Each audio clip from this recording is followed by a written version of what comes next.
ओम विश्वानि देव सवितर्दुरितानि परासुवा यद्भद्रम तन्न आसुवा। मेरे समस्त बहन भाइयों को डॉक्टर सुकुमार शास्त्री का प्यार भरा नमस्कार।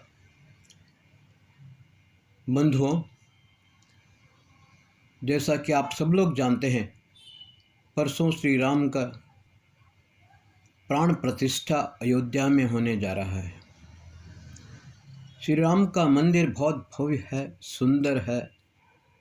500 वर्ष की एक त्याग, बलिदान और तपस्या का फल स्वरूप आज हम उस स्थान पर मंदिर में राम के प्राण प्रतिष्ठा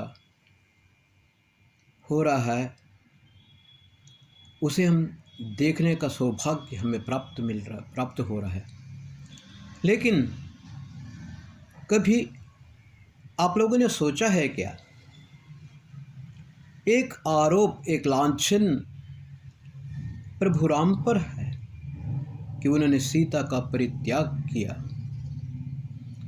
मैं आप सब लोगों से पूछना चाहता हूं कि ये सही बात है? जब विक्रमादित्य ने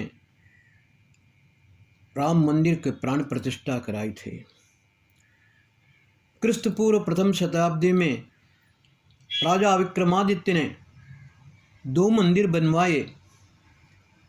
एक मंदिर अयोध्या का राम मंदिर और दूसरा उज्जैन का महाकाल मंदिर।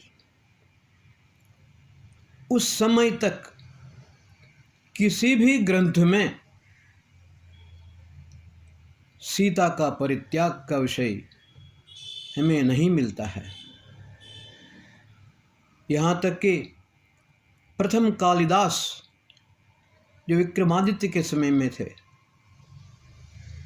और कवि कुलगुरु कालिदास ने रघुवंश महाकाव्य लिखा था, उसमें भी नहीं मिलता है। महर्षि वाल्मीकि ने तो लिखा ही नहीं है।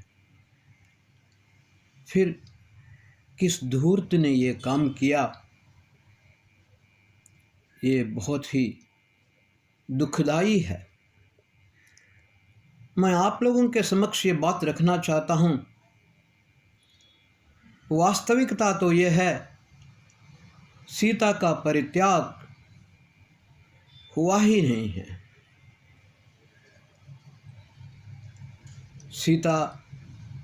माता सीता गर्भवती हुई। सीमंतों संस्कार 7 महीने के बाद होता है, जो मेंटल डेवलपमेंट के लिए, शिशु के मेंटल डेवलपमेंट के लिए, आत्मिक उत्थान के लिए ये संस्कार किया जाता है। आजकल तो वो सिर्फ गोद भराई के लिए सीमित हो गया है। सीमंतों ने इन संस्कार के बाद माता सीता के मन में एक तीव्र लालसा हुई। उनकी इच्छा हुई कि एक बार मैं फिर वाल्मीकि के आश्रम में जाऊं। उन्होंने श्री रामचंद्र से कहा, पतिदेव, मुझे वाल्मीकि के आश्रम में भेज दीजिए। मेरी तीव्र इच्छा हो रही है, मैं एक बार आश्रम में जाकर के आऊं। उस समय श्री राम ने कहा, सीता, तुम गर्भवती हो, वो भी 7 महीने हो चुके हैं। ऐसी हालत में तुम्हें ये यात्रा करना ठीक नहीं है।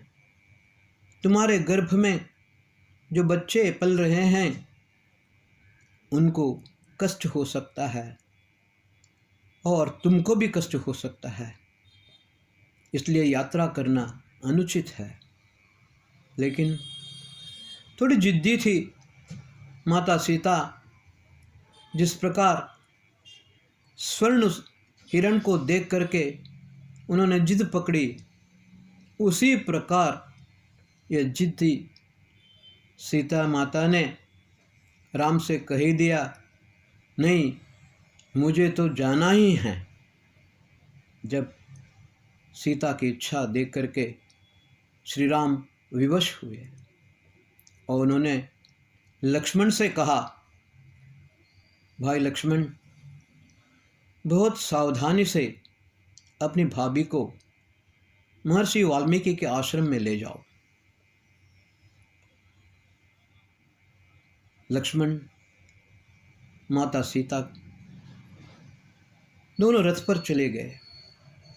सावधानी तो बहुत बरती लक्ष्मण ने, लेकिन वही हुआ जो होना था। आश्रम में पहुंचने के बाद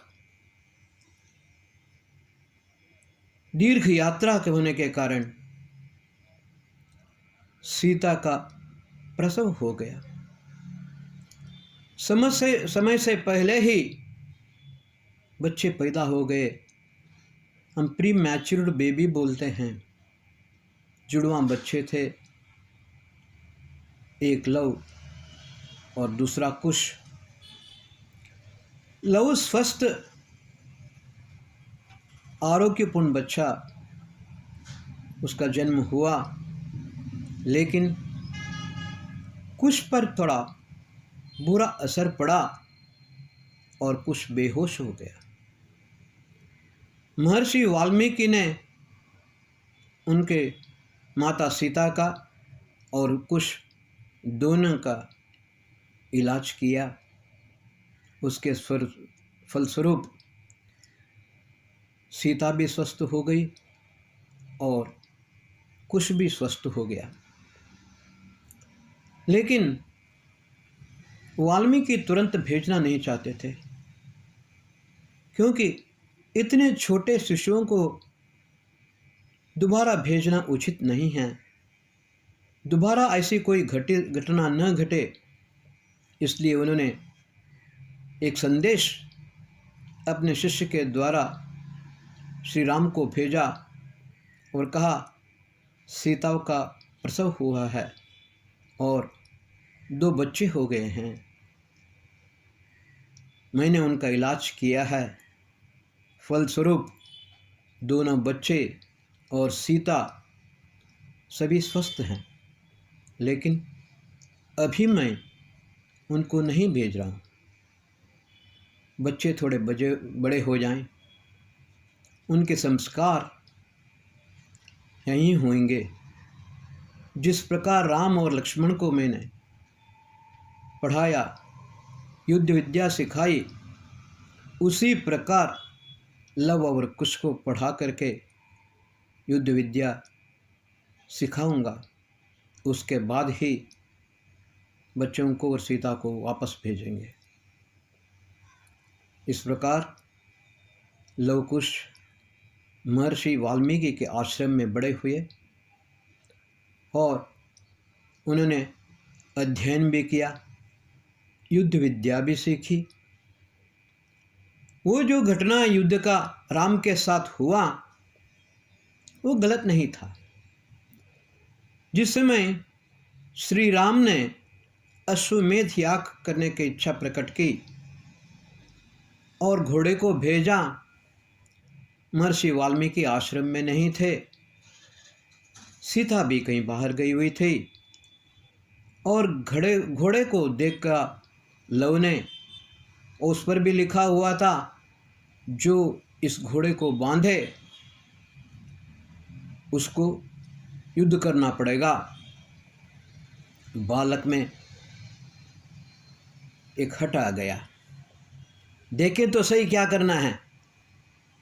इस हट की वजह से उसने घोड़े को बांधा और जिद भी किया। फलस्वरूप अंत में राम को ही आना पड़ा कि लव कुश दोनों पराक्रमी थे। जब राम के साथ लव कुश का युद्ध होने जा रहा था, तब महर्षि वाल्मीकि भी आए और सीता भी आई।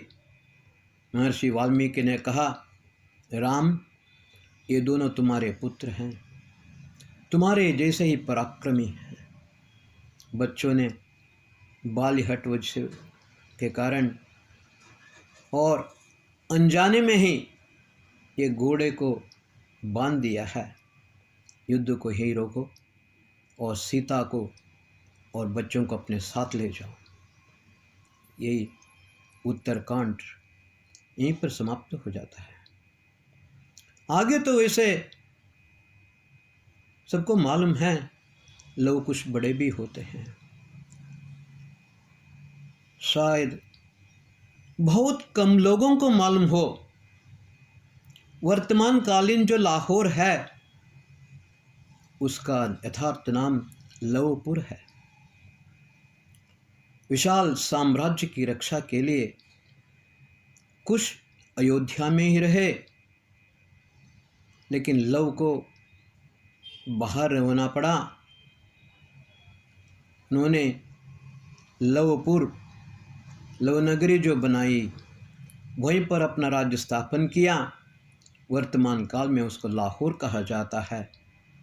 इसलिए बंधुओं, सीता का परित्याग नहीं हुआ। उनके ऊपर जो आरोप लांछन लगा है, लोगों ने लगाया है, वो 100% झूठ है। श्री रामचंद्र ऐसे गलत काम कभी नहीं कर सकते। जिस श्री राम ने एक कुत्ते को भी न्याय दिलाया, वो अपने कैसे पत्नी के ऊपर इस प्रकार अत्याचार कैसे कर सकते हैं, ये आप लोगों को समझ लेना चाहिए। ओम शांति।